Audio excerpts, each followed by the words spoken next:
10 million Americans bring you Frank Edwards and the news. Good evening. Quonset Point, Rhode Island. A badly burned lieutenant told investigators today that he heard shouts of warning from the catapult room just a few seconds before the blast that killed 102 men on the USS Bennington.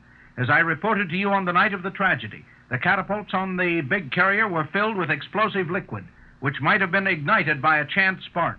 The British used steam catapults to launch their planes. They have no such tragedies on their carriers. Washington special. Last night, the Secretary of Commerce had to admit that, in his own words, we are in a recession.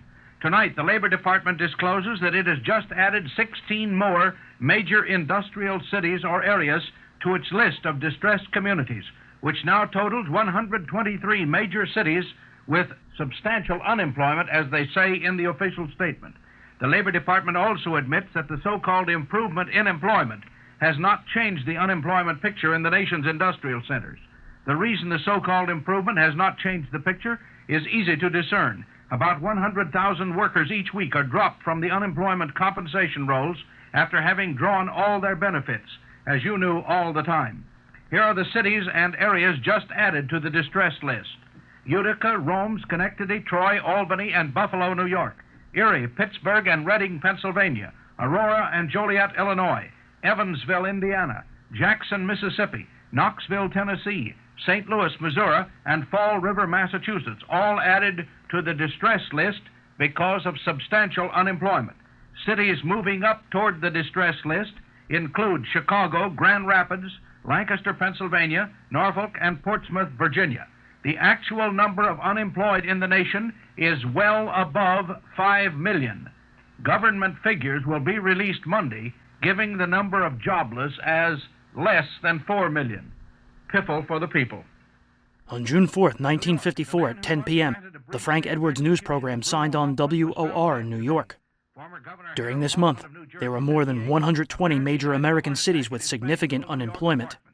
The Secretary of Commerce officially announced the country was in a recession. By granting a stay of execution to the Lindbergh kidnapper, Meanwhile, Vietnam was given technical independence within the French Union. Secretary of State John Foster Dulles felt the U.S. would have to send troops to Southeast Asia to prevent communist expansion. a man and a woman, but no effort was made, and Hoffman died in the electric chair. Winter Haven, Florida. General James Van Fleet says he does not think that American ground troops are needed to stop the communists in Asia. He thinks the job can be done by giving the materials of war to what he calls the courageous natives of Indochina. Secretary of State Dulles joined the growing list of administration officials hinting that U.S. military action in Asia might be imminent.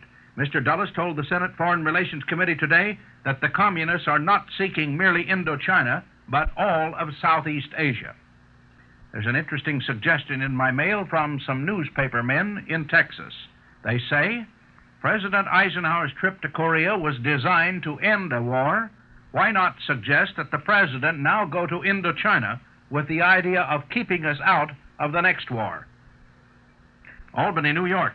State authorities will again distribute gamma globulin, although they say there is no evidence that it helps to prevent polio. Well, at any rate, if it doesn't help the fight against polio, it does help the companies that sell the compound. In other news, on June 6th, the San Francisco Chief debuted. Machinist Weekly prints some preview drawings and specifications. On June 13th, NASCAR held its first ever event in Linden, New Jersey. It was won by Al Keller. 55 Chevrolet will bear a strong resemblance to this year's Oldsmobile. That same day, the last steam locomotive ran on the Maine Central Railroad.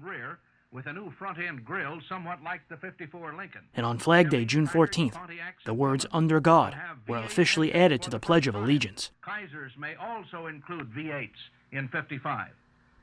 For months, I've been reporting to you that the gasoline companies were trying to keep prices high by making great claims for secret ingredients, super-duper gas at super-duper prices. Business Week magazine says that the high-pressure advertising on gasoline is an attempt to wean motorists away from regular to premium gas, even though many cars perform better and more cheaply on regular gas. Marketing expert Sidney Margolius says that the gasoline companies are trying to get themselves out of one mess by getting into another. For instance, they add tetraethyl lead to both regular and premium gas to prevent the motor from pinging. They've been doing this for years. But this lead accumulates in the cylinders, mixes with carbon, then gets hot enough to fire the gasoline prematurely, causing what is known as a wild ping. Now the gasoline companies are adding other chemicals to offset the effects of the ethyl. Does it actually make the gasoline worth more to you, or is it just another gimmick to get more money out of the nation's motorists? Mr. Margolius suggests that you make a test before you decide. Keep track of the mileage you get from a tank full of regular, then from a tank full of this super-duper stuff.